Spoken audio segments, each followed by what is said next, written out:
नमस्कार, मैं हूं आपके साथ निलोफर अंसारी और आप देख रहे हैं V9 न्यूज। देश और दुनिया की हर बड़ी खबर पर रहती है हमारी पैनी नजर। आइए नजर डालते हैं आज की बड़ी खबर। लोकसभा चुनाव को लेकर मार्क्सवादी कम्युनिस्ट पार्टी और सीपीआई के पदाधिकारियों की संयुक्त बैठक कॉमरेड के तिवारी के आवास पर संपन्न हुई। बैठक में इंडिया गठबंधन से वाम मोर्चा समर्थित समाजवादी पार्टी के उम्मीदवार रामप्रसाद चौधरी को विजयी बनाने की रणनीति मुद्दों पर विस्तार से चर्चा करते हुए कार्यक्रम को अंतिम रूप दिया गया। बैठक में समाजवादी पार्टी के वरिष्ठ नेता, पूर्व मंत्री, वर्तमान चुनाव में उम्मीदवार रामप्रसाद चौधरी ने इंडिया गठबंधन के विजन पर अपने विचारों को रखते हुए संविधान को बचाए जाने व लोकतंत्र पर भाजपा के बढ़ रहे हमलों को रोकने में जनता से भागीदारी की अपील की। माकपा नेता कॉमरेड के तिवारी ने संविधान व लोकतंत्र को जनता की ताकत बताते हुए कहा कि बस्ती में विकास मतलब केवल निर्माण नहीं, उससे हटकर क्या डॉक्टर सरकारी अस्पतालों, सो कोल्ड मेडिकल कॉलेज में उपलब्ध हो गए, आवश्यक चिकित्सीय जांच की मशीनें, सड़ ऑपरेटर्स मिले, सरकारी या एडेड विद्यालय महाविद्यालयों में अध्यापकों को कमी दूर हो गई, क्या कोई बड़ा रोजगार पारक उद्योग कर, क्योंकि वॉल्टरगेंज बस्ती बंद ही लगा, महिला सुरक्षा खोखला नारा बन रहा है, क्या ताली बजाने वाले इवेंट रोजगार मेले से लोग लाभान्वित हुए, क्या विभिन्न विभागों में भ्रष्टाचार रुका, मनरेगा शौचालय और आवास घोटाले की चल रही जांच निर्णायक हुई। बस्ती से सुनील दुबे की रिपोर्ट।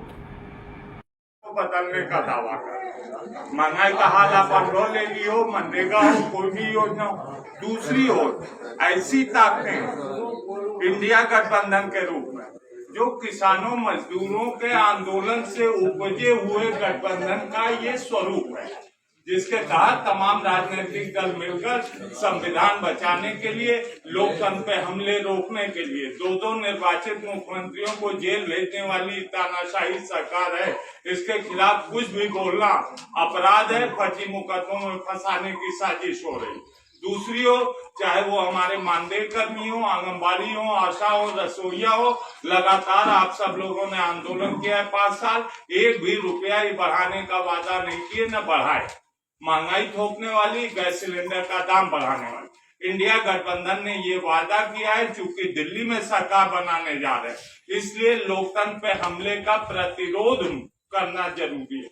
संविधान बदलने वाली ताकतों को हराना जरूरी है। साथ ही साथ किसानों के लिए योजनाएं हैं, आप आंगनबाड़ी, रसोईया, आशा और महिलाओं के लिए सुरक्षा, उनकी आमदनी की योजनाएं हैं। और खासकर जो एक योजना का जिक्र करना चाहूंगा, केंद्र सरकार अपना अंशदान करती है और राज्य सरकार देती है, तब जाके मानदेय कर्मियों को तनख्वाह मिलती है। बड़ी मुश्किल से लड़ भिड़ के 1500 से 2000 हम लोग करवा पाए थे। इंडिया गठबंधन का वादा है, रामप्रसाद चौधरी जी के मांग पत्र में भी है, कि हमारी सरकार अगर बनती है इंडिया गठबंधन की, तो निश्चित तौर पे केंद्र का अंशदान जो 1500 रुपए होता है वो बढ़ा के 3000, 2 गुना कर दिया जाएगा। तो 3000 वो प्लस राज्य सरकार पे तब दबाव बढ़ेगा और राज्य सरकार भी देगी। इसके अलावा जो मांगे हैं, हमारी अपनी सरकार रहेगी, हम कभी भी रामप्रसाद चौधरी जी के जरिए, अपने संगठन के जरिए, अपने पार्टी के जरिए अपनी सारी मांगों को लेकर हम इनके पास जा सकते हैं, इनसे अनुरोध कर सकते हैं, इनके द्वारा लोकसभा में उठा के उन सारी मांगों को हम पूरा कर सकते हैं। और अंतिम बात कहते हुए, रामप्रसाद चौधरी जी ने अपना जन राजनीति का मुकाम खलीलाबाद से जनता दल के बैनर तले सांसद के रूप में शुरू किया। उम्र के उस पड़ाव में है, मेरी शुभकामना है और एक विश्वास है, और निश्चित तौर पे बधाई देता हूं कि आपका राजनीतिक चक्र उसी लोकसभा की सीढ़ी पर बस्ती आपको भेजकर समाप्त करें। आभार सहित अब हम अपने लीडर्स को, वंदना को, ध्रुव को, शेषमणि जो हमारे सीपीएम के आजकल लीडर है, इनको कहूंगा कि कांग्रेस मंत्री जी को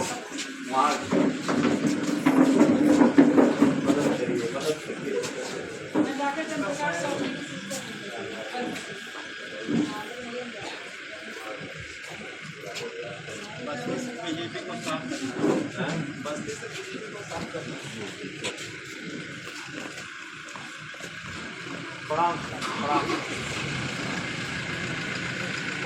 प्रणाम भैया।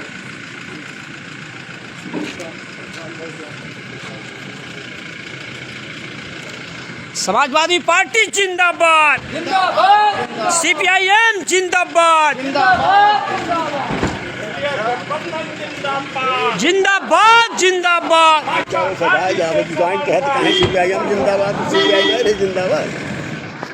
जातिवाद यहाँ पैदा करते हो।